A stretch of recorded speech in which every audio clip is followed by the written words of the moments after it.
All right, we're here in the 1995 Mercedes E320 going to demonstrate the automatic seatbelt extenders here. So we're going to turn the car on here.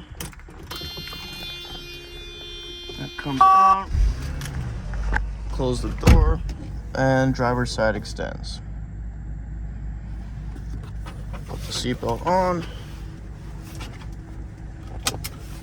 and it retracts. Same with the passenger side. You can get it here, and retracts.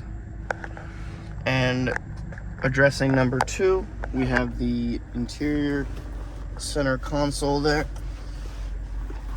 So the overspray that was questioned, I don't believe is overspray. I believe it's just very common texture here in this walnut. Let's see here.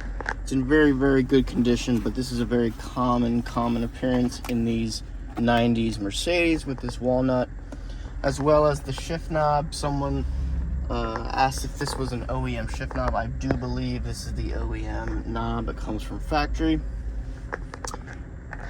Other than that, this is an extremely clean interior.